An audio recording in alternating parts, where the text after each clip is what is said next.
Hi everybody, I'm Jen Kiefer. I'm one of 700 mask makers on Boston's North Shore. We have a Facebook group. It's called North Shore Fabric Masks for Health Professionals. Today I'm going to be showing you a variation on one of our 2 group recommended patterns.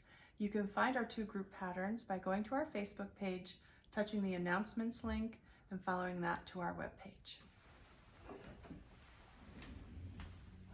This is the Deaconess mask. And our tutorial on the web page shows it sewn with elastic ear loops. Because elastic is in short supply, we are using alternate ways to attach these masks, and this tutorial will show you how to use bias tape. In addition, some of our end users may want to insert their own filtration. So this is a Deaconess with a pocket. So the 2 things that make this different are the pocket and the bias tape. We're going to start with 2 pieces of fabric. We like to use a different piece on the front and a different piece on the back. And that helps our healthcare user to visually track which is the contaminated side when they are removing it.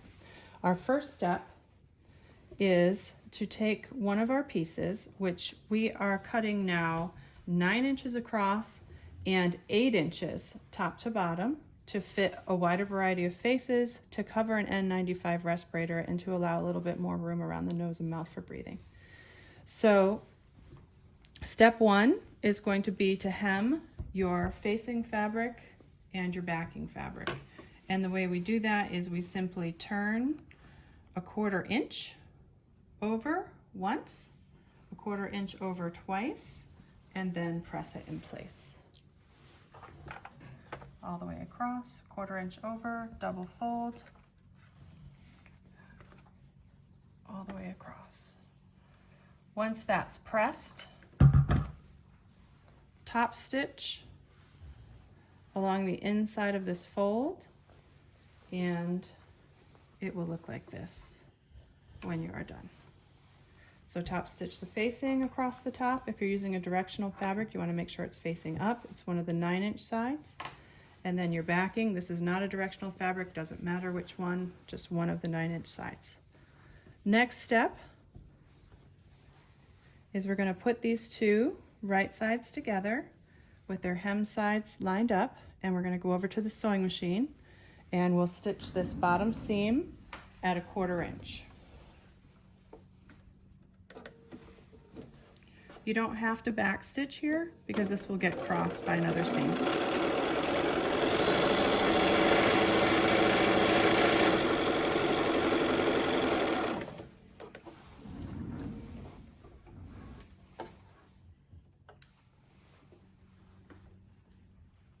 Press that seam open.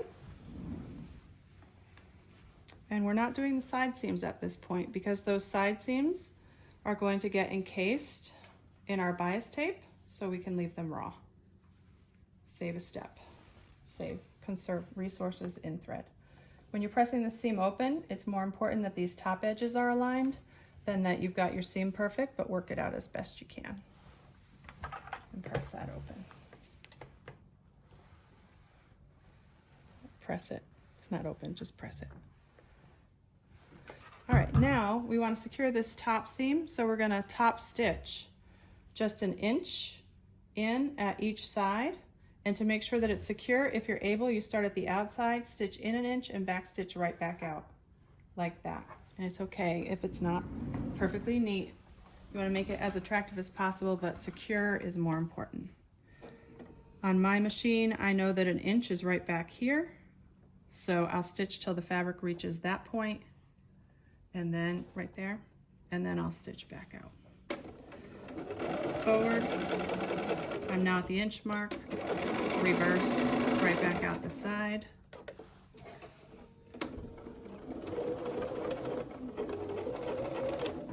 In 1 inch, and back stitch out 1 inch.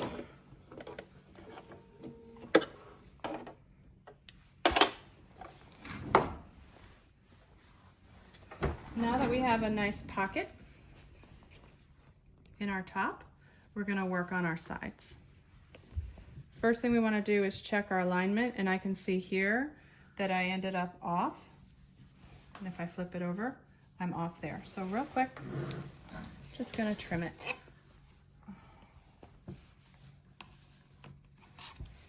And line it up nice and straight.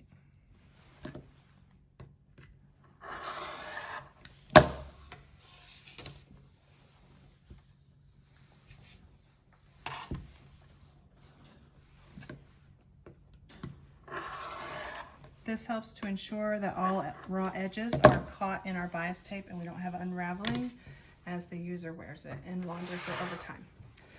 Next step is to put in our pleats. This pattern calls for 3 pleats. I usually start at the middle. I don't measure, just kind of eyeball, pinch, bring it up.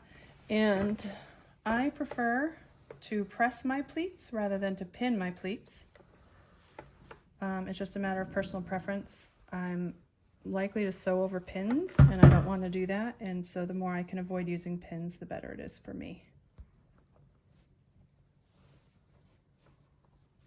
Let's put the next pleat in place.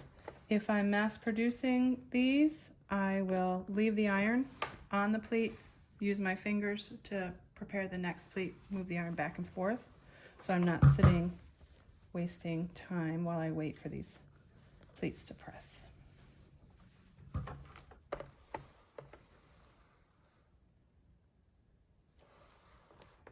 Right, and ideally your mask will measure 3 inches or less.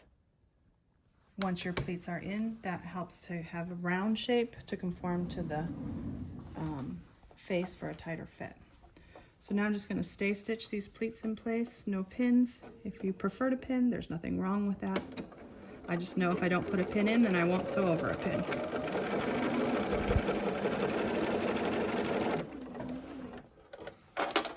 Stay stitch one side, probably a little less than 1/4 inch here. As close to the edge as you can get it without going off the edges of your pleats. And stay stitch the other side.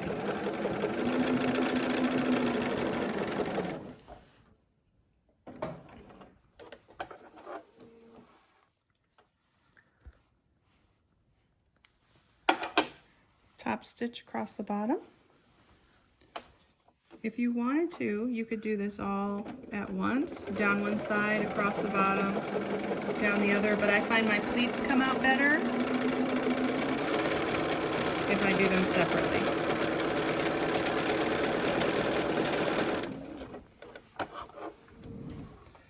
All right.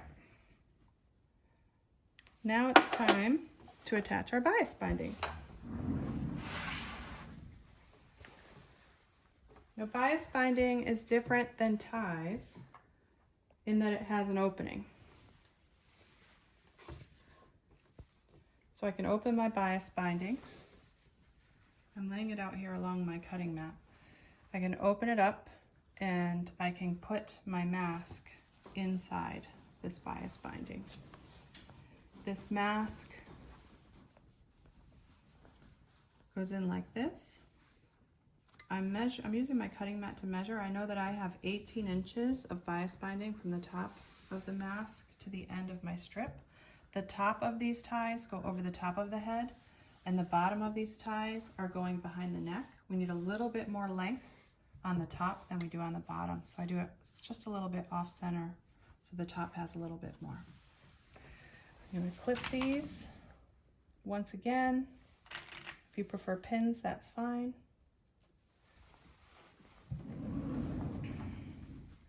And now we're just going to top stitch our bias binding.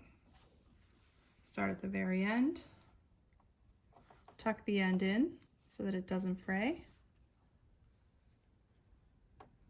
fold it over, fold it down, and now we're just going to stitch a little forward and back stitching to secure, and then stitch close to the edge all the way down the length of the bias.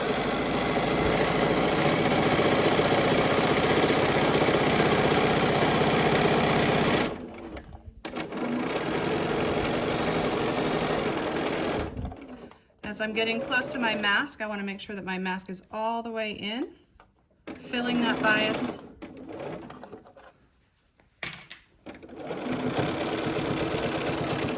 There is no sewing over those clips.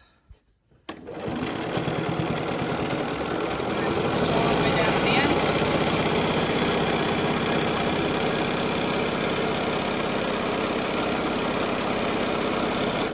As I get to the end, I'm going to sink my needle. I forgot to tuck these ends in. Let's see if I have enough length here, if I can get them in. I don't.